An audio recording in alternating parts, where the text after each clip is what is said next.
I am a 44-year-old woman, recently widowed. My husband passed away at the age of 48 after we spent 20 wonderful years together. During that time, we married twice, once 12 years ago and again 5 years ago, each time reaffirming our commitment to one another. Just a few weeks ago, he was diagnosed with cancer, and before we could even begin to process it, he was gone. The shock and pain of losing him were overwhelming at first, but as time passed, I found myself coming to terms with his absence. My heart now holds the cherished memories we created together, and I am learning to look forward. Even though I miss him terribly, I'm not certain if I'll ever love someone as deeply as I loved him, but I take solace in knowing he is no longer suffering. In his final months, his condition caused him immense pain, and I'm grateful he has finally found peace. Last week, his funeral brought a bittersweet sense of closure. While I felt a measure of relief, sadness lingered. My husband and I had a strained relationship with his parents, and for the last 8 years, we had no contact with them. His decision to sever ties with his family was rooted in years of mistreatment. They saw him as a source of money, offering little affection or understanding in return. Despite this, my husband was a devoted son and brother. He tried to support his parents and his younger sister, Cindy, who struggled with alcoholism. Yet his kindness was met with coldness and criticism. When we began dating, I saw how his family's behavior hurt him, and I encouraged him to prioritize his own well-being. Over time, he grew more assertive, and the rift between him and his parents deepened. Our relationship with his family reached its breaking point at a Christmas dinner we attended out of courtesy. The evening devolved into relentless criticism of my husband's new business venture. They dismissed his efforts, comparing him unfavorably to Cindy, who had unsuccessfully pursued a similar idea. Unlike her, my husband had thoroughly researched the market and built a strong foundation for his business. The dinner ended in a heated argument, and we decided to cut ties with them for good. For the next 8 years, his parents never reached out, not even when they likely knew he was battling cancer. Yet, to my surprise, they appeared at his funeral. Seeing them after all those years stirred a whirlwind of emotions. I watched them closely during the service, trying to decipher their motives. After the funeral, they approached me, though I thanked them politely for their condolences. I made it clear I didn't wish to resume contact. My husband had chosen to distance himself from them, and now that he was gone, I saw no reason to change that. At first, they maintained a facade of respect, but they soon revealed they had something to discuss. Out of curiosity, I agreed to hear them out, asking them to wait until everyone had left. I decided to listen to my in-laws outside the funeral venue. Cindy had left with the others, leaving just me and my late husband's parents. They began by explaining that they had considered visiting my husband during his hospitalization but ultimately decided against it, claiming they didn't want to burden him as his condition worsened. Their excuse rang hollow. What parent avoids their dying child out of consideration? But I had no expectations of them, so I quickly asked them to get to the point.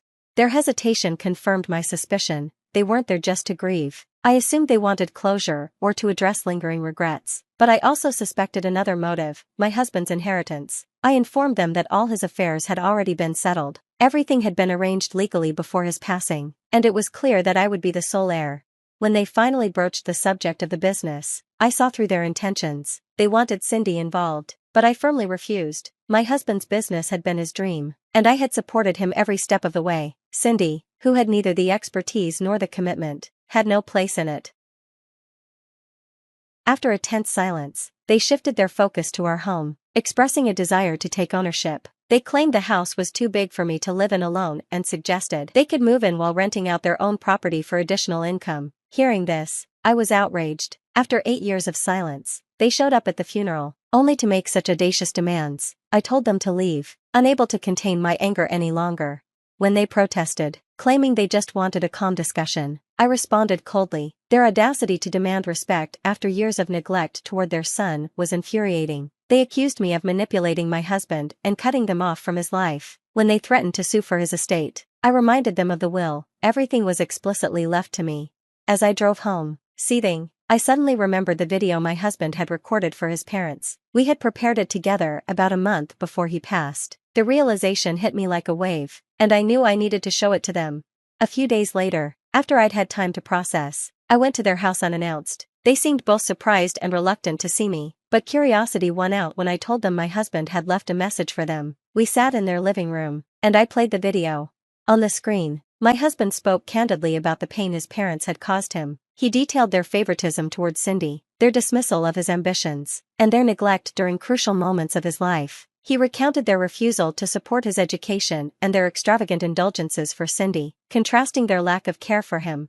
He explained his decision to leave them out of his will, stating that their absence in his life made their absence in his legacy fitting. Finally, he addressed me, calling me his true family and thanking me for standing by him. His words brought tears to my eyes, even as I stood there with his parents, who sat speechless.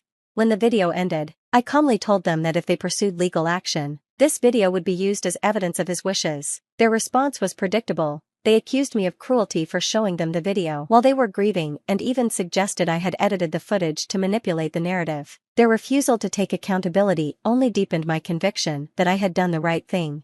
I left their house that day feeling a mix of emotions. While they had undeniably treated my husband poorly, they were still his family. Yet, as I reflected on his words and his pain, I reminded myself that honoring his wishes was what truly mattered. I regret showing the video to my in-laws, at least, a little. It has been a week since I visited them, and they haven't reached out to me. When I left their house that day, they were furious, accusing me of deliberately trying to hurt them. They also threatened to escalate their actions, including contesting the will. If they want to waste their time and money on a lawsuit they cannot win, so be it. Since then, I've been too busy to dwell on the matter. My primary focus has been on work and planning for the future. Grief, while ever present, has been pushed aside for now. Fortunately, my parents have been a tremendous support. They moved into my house after learning I no longer had help with household chores. My father has taken over many of the responsibilities my husband used to handle, such as paying bills and grocery shopping, while my mother takes care of cooking and cleaning. Their presence has been a source of comfort during these difficult times.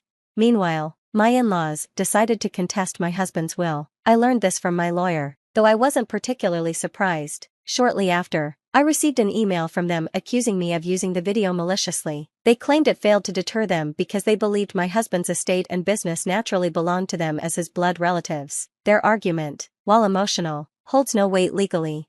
I forwarded their email to my lawyer, knowing it could serve as useful evidence. My parents suggested trying to negotiate with my in-laws to resolve the matter peacefully, but I declined. I told them I preferred to let the in-laws proceed with the lawsuit, confident that their efforts would only drain their resources. During this time, friends and acquaintances have been reaching out to express their condolences. Some who couldn't attend the funeral have been visiting, keeping me occupied and distracted from my emotions. However, the other day, when I went to my husband's office to collect some documents, the reality of his absence overwhelmed me. Standing in the place he loved, I could imagine him there, and the weight of knowing I would never see him again brought me to tears. My focus remains on ensuring our business thrives, a commitment to honor his legacy and the life we had built together. About 2 weeks after the will was contested, something unexpected happened. Cindy, my husband's sister, sent me a message asking to meet. This surprised me, given our minimal interaction and the ongoing lawsuit. I considered ignoring her, but something urged me to hear her out. I invited her over, reassured by the fact that my parents would be home.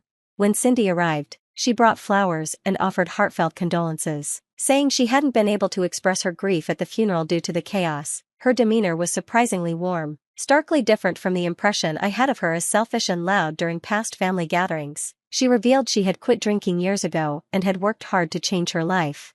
As we talked, Cindy revealed why she had reached out. She warned me about her parents' plans to harm my reputation. They intended to spread lies on social media, claiming my husband had borrowed money from them to start his business and that I was refusing to repay the debt. There was no evidence to support their claims, but their intention was clear: to pressure me through public slander.